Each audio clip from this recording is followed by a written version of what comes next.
are we? Doing good, doing good. How are y'all?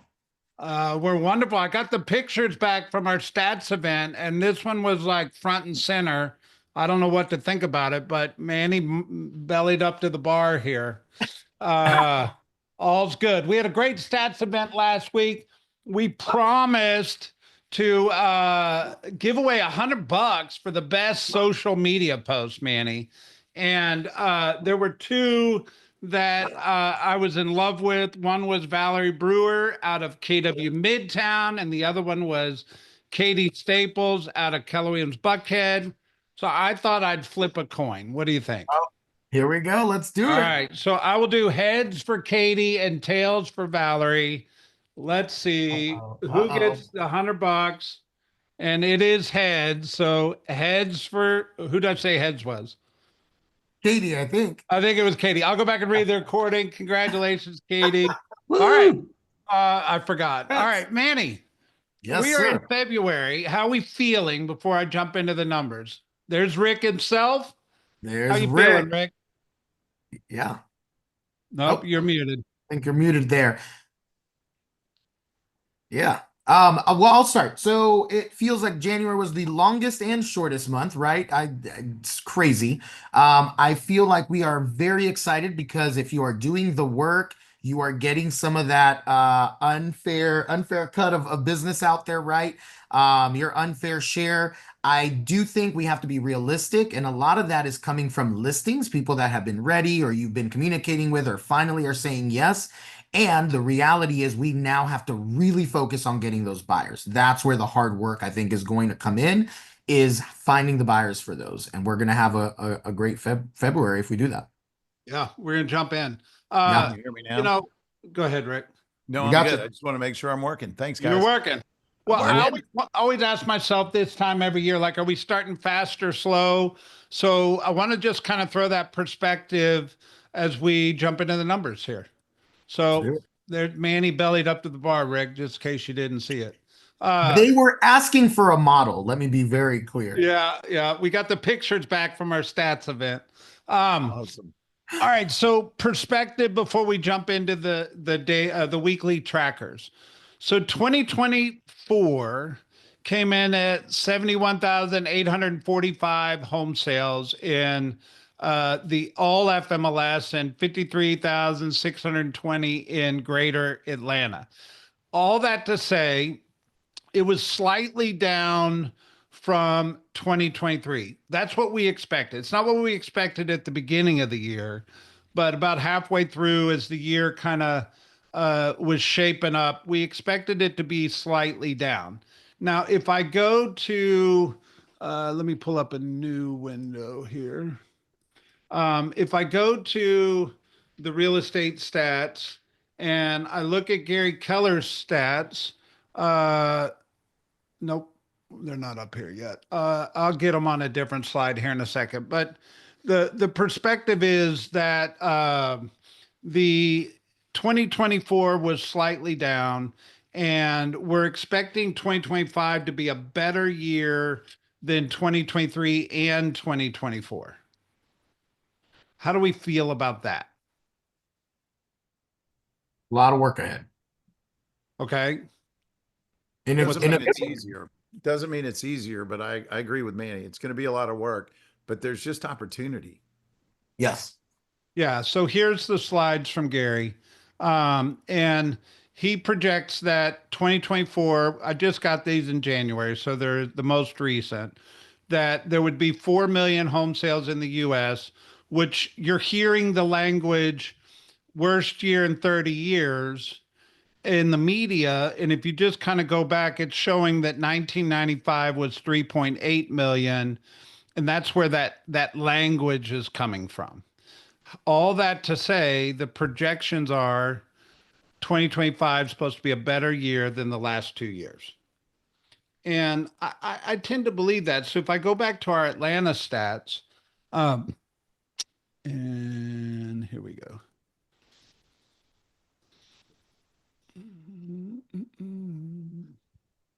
I lost them. There we go.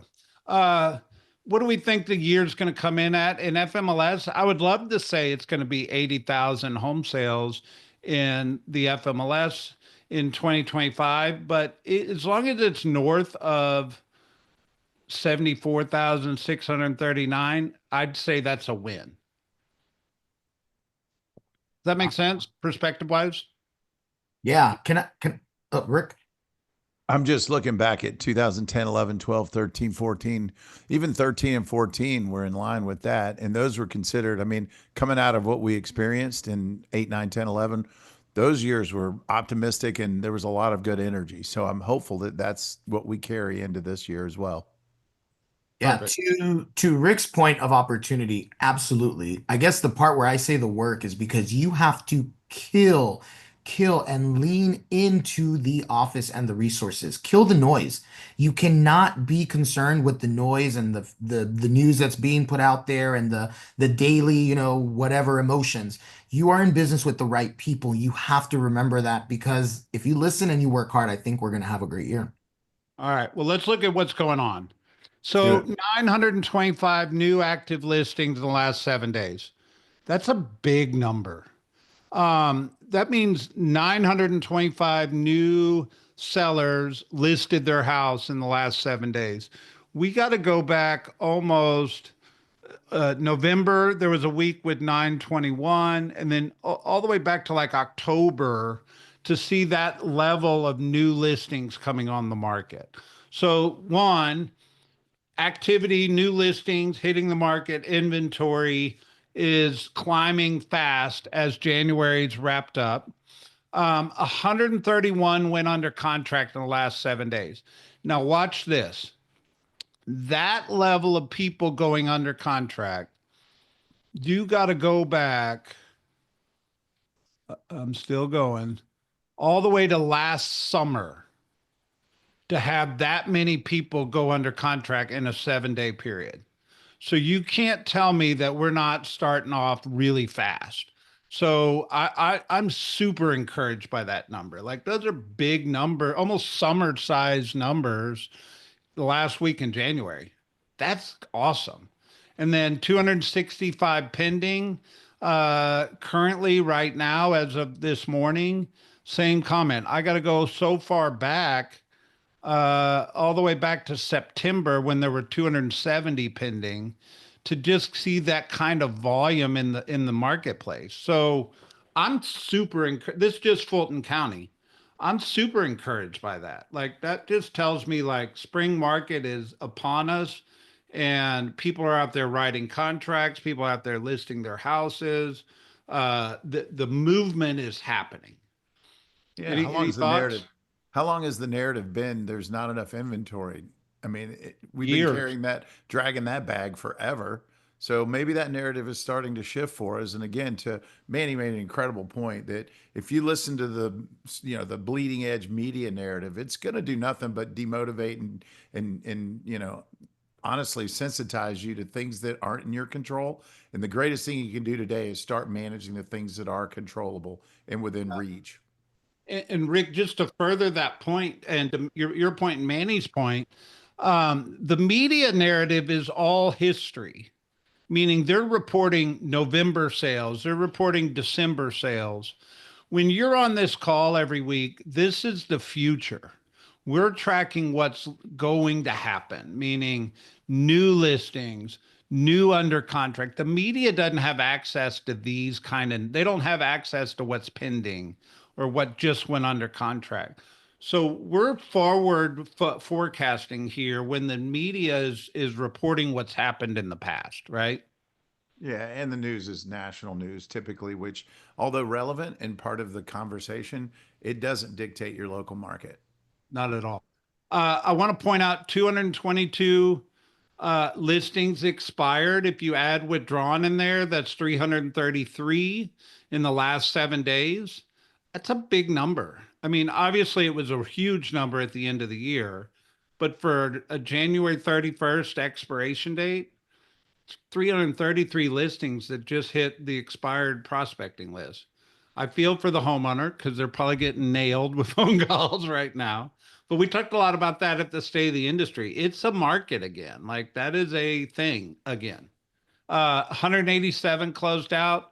These numbers are a little low, but remember these numbers are 30-day contracts. So those were written in December. All the activity we're talking about now is going to close out in February. DeKalb County, 567 new active inventory in the last 7 days. I go back, you got to go all the way back to October, September, October to see that volume of new listings. 70 under contract, a little bit down from last week, but these numbers are still big numbers in DeKalb County. And then 160 pending. Same thing. If I scroll, I got to go back. November had 184, 176. So not as far back into cab, but it's still a big number, right? With 38 withdrawn, 104 expired. That's 152 expired listings the last 7 days, and 112 closed out. Same deal. January typically is the slowest month of the year because all the contracts closing out in January were written in December, right?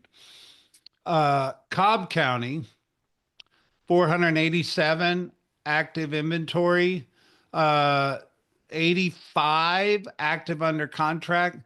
That's a great number, but it's the perspective is Cobb County has less fluctuation compared to some of the other counties. It's still a great number at 85 going under contract with 166 pending. And then, of course, there's 116 expired withdrawn, and then 134 closed out in the last 7 days. I'll take it. What do you think? I'm going to speculate it's still a bigger number too because of non-listed, there's new construction and, outside the FMLS deals. So There you go. So Any it's only better than what you see, or bigger, should I say. And the other thing I'd say is that if the continuity or consistency stands true and you love last year, keep doing what you're doing. If you didn't love last year, you're going to have to rethink your approach and possibly double down on marketing exposure. Do things, if you do things others won't do, you'll get something they're not getting. And if you see people doing things successfully, emulate what's working if it's not in your repertoire already. There you I go. think something we saw at the at our stats event during that happy hour was everyone connecting from all walks of heart of Atlanta. What I see here is an opportunity. If you're in Cobb, you should be talking to people in Fulton. If you're in DeKalb, you should be talking to people in Cobb. This is where we can help each other out and really get some referrals going. There you go. Absolutely. All right. Let's keep this neutral in political views, but I want to make sure there's a couple of hot articles around the tariffs and immigration and stuff like that that's going on. And our plan on these calls is to talk about what's happening to the real estate industry, and it's certainly a headline topic that's coming at our industry. And I'm going to do my best to kind of pull the curtain back on it. What the topics are talking about are the new tariffs that the current administration has added to the economy, and then obviously there's some immigration change in policy that's coming at the industry as well, and it really is. I don't think it's going to affect the residential resale market per se, but it's certainly going to have some effect on the new construction market. And what they are concerned about, obviously, is if you're building a house, a lot of the product that you build that house with is sourced internationally, whether it's the appliances coming in or the lumber coming in. And then certainly a lot of the labor force that is involved in building new construction could have some effect with immigration and stuff like that. Neutral comments on all that, but they're questioning on whether or not the home builders are going to be impacted by the current administration policies.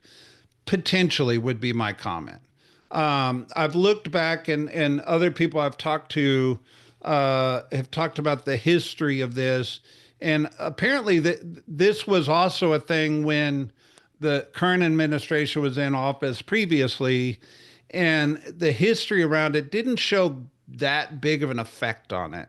But I mean, here's the thing: it's obviously hitting the headlines now, and it's worthy of us talking about. So, the other thing I'll say real quick before I kick it to you guys for your comments is new construction in Atlanta lands at about 25 to 30% of the market, meaning of our home sales, probably 30%, give or take 5%, is new construction. So it's not our whole market. It's a segment of our market, but it's not our entire market. What are y'all's thoughts? I think it's 100% something we need to keep an eye on. Like you said, it is not the sound the alarm, but it is. I have seen it in personal deals and I've already seen it in others' deals. So it is creeping in, and you need to be aware of it because when your client asks you, this is a reason for blank happening. Got it. Rick, any thoughts? I mean, again, it's going to be what it's going to be. It's a local service business. I do think the impact is almost as much psychological as reality based. It's too early for me to have a strong, firm opinion, truthfully. Yeah, I mean, I don't. I think anything like this has an effect 6 months down the road, not certainly immediately. So I would think most of the building materials have already been sourced and are already in country, kind of thing. Um, but like it's just something for us to keep our heads on. It's hitting the headlines, so I'm not going to shy away from talking about it. But and I realize it's a hot topic politically, and I realize it's an emotional topic politically. Although our purpose of bringing it here is what's the effect of the real estate industry? What's the effect on the real estate market? I think it's a maybe at this point, and we'll just keep our eye on it, right? Um, the other thing that was that's leaning itself to politics is um, there's this federal funding freeze confusion. And I was talking to somebody last week at Thursday, and what is this speaking to is federal workers and the pullback on uh, federal funding to different agencies. So, for instance, I was talking to somebody Thursday at the State of the Atlanta real estate market, and they said, "Look, Brett, I've been trying to get a hold of HUD and nobody's answering the phone." And I thought, okay, well, that's a federal funded program. I don't think HUDs are a giant segment of our our total market, but it certainly is a segment. Does it disrupt the housing market? Like I said, I think that the right comment, Rick, you made is it's too early to tell, right? Um, but like, I mean, this is on the Atlanta Business Chronicle, so obviously it's hitting the headlines and it's on people's minds, right? The question I think we need to prepare our agents for is what happens when they're asked. Like, for instance, uh, somebody's thinking about finishing out a basement or doing a major renovation on their house. They're going to ask their real estate professional, am I going to be affected by this? Is it going to increase my costs? Maybe we ask the group, what are the questions you're getting out there in the marketplace about this? Or are you getting questions? Brian, I got this question just the other day, actually. I have a client who works for the CDC, and she got the email about if you want to buy out your contract or whatever. And then she also was asking about the tariffs because she wants to update her rental, and get a new bathroom and just make some updates there. So anyway, we had this very conversation, and I was like, well, I mean, yeah, I didn't really know what to say. I mean, I gave her a few pointers, but Um, I'm kind of with you. I think it's too soon to tell. Yeah. So Rick, you're the script maestro. How would you coach Mandy to respond to those questions? You're saying me or Rick? Sorry. Rick's the script Oh maestro yeah, here. that's Oh, what I I was thought you like. That's said Rick me. right there. I think long term, any decision that improves property value or gives you quality of life is a good investment. There could be short term hurdles and things that aren't perfectly clear at this moment, but right now the impact is, the way I see it, isn't immediate. And if it gives you joy or creates a value enhancement, I think it's something you should strongly consider. Yeah. So that's my answer. That's as nebulous as I can be, but also recognizing that, sometimes the noise just kills the joy of what you really want to do in your heart. And if you're, there's a saying, a committed heart cannot be denied. If you're committed to something, find a creative way to get around, through, or over. And we're here to help you.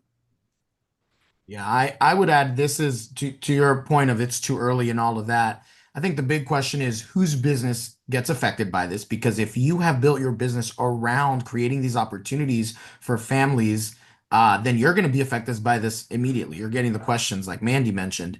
And that's where you need to do a deeper dive. What I love about this article, they also mentioned following up with the industry leaders, which are the National Association of Home Builders and the National Multifamily Housing Council. I think if this is something that could impact your business strongly, keep your eye on them, and we will obviously keep our eye on the more radar level, the higher radar level. Yeah.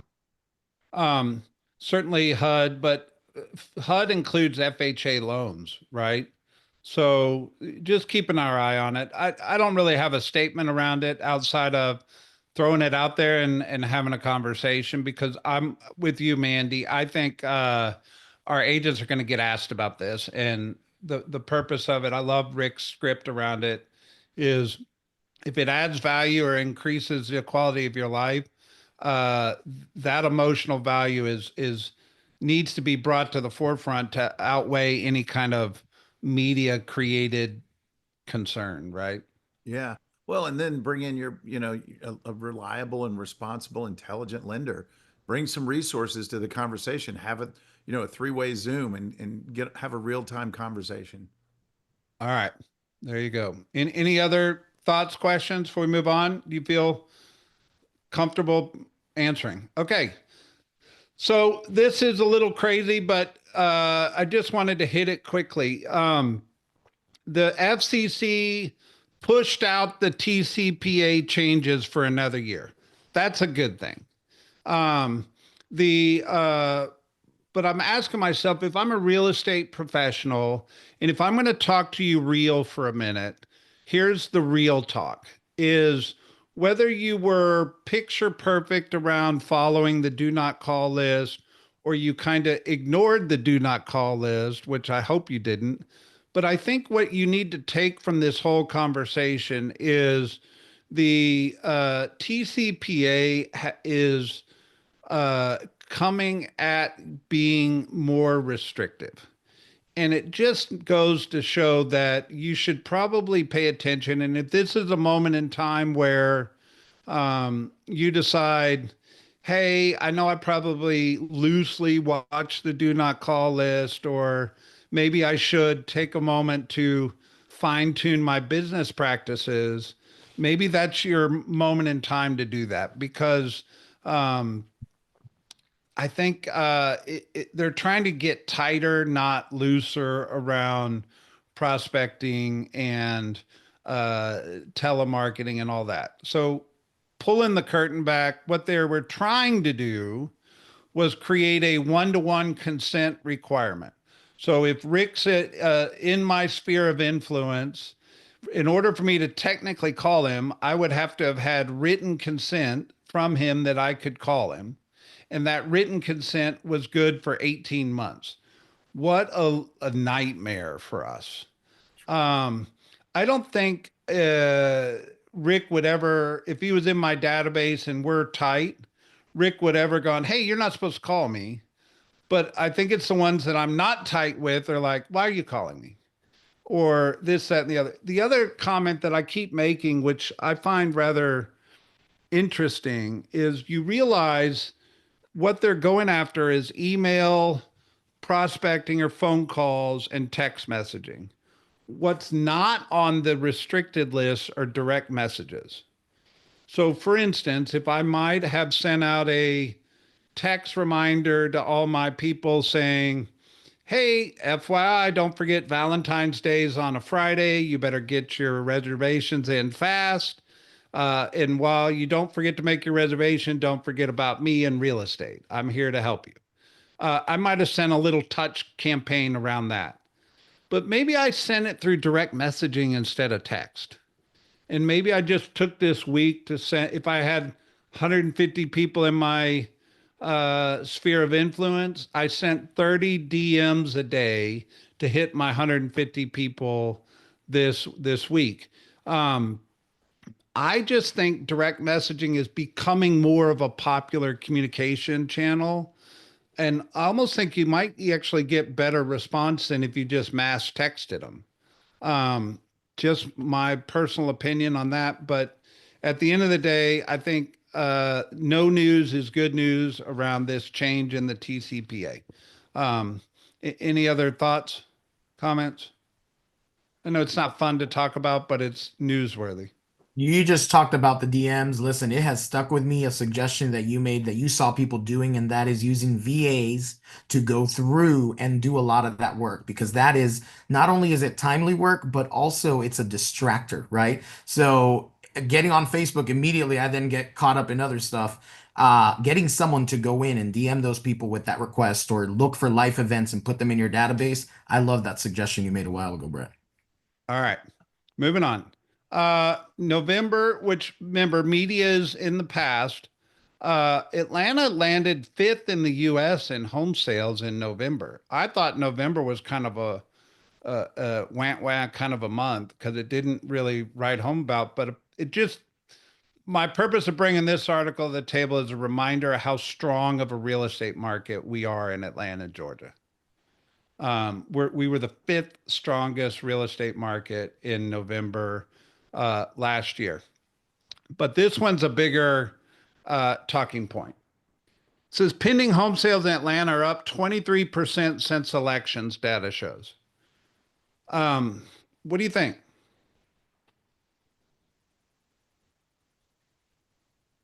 I mean, good news on the surface. I don't know what the comparative is. It month over month? Year? I mean, what are they month over Yeah. year? I didn't honestly, to be honest, I had meetings this morning and didn't get to this article. So basically, our home sales, if you were tracking our numbers when we were going over it in the beginning, the market is really starting to move fast. But what this is saying is the market really took off after the election. I don't know that I felt that, but it certainly is starting to show in the numbers now. So I think I always ask myself if we're at the top of the market or the bottom of the market. It sure feels like the bottom of the market was October, November, and we have really taken off from that bottom. And I feel really good about the future and where we're going and the home sales increasing. So it feels really, really positive. I think Yeah, Luke's for on. me. Oh, sorry.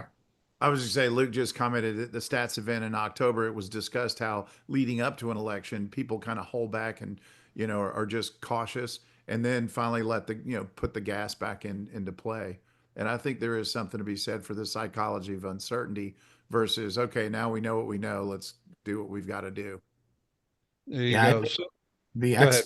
expert will win. And scripting with buyers. That was a big part of this article was scripting with buyers. You have got to figure out how to show them that there's value in buying.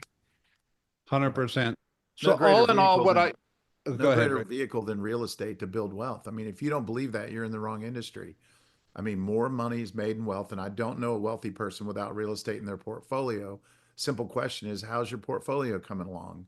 And then let open-ended questions lead you to conversations that matter. And if it's not you, who? Who else would want to have a conversation around wealth building and real estate? I mean, you got to play the long game. I mean, it may not happen today, but keep planting seeds. There you go.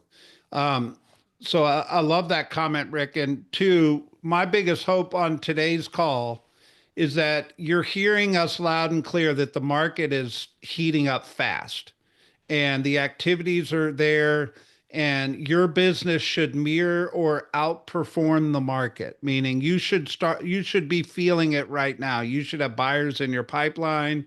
You should have people in the car looking at properties.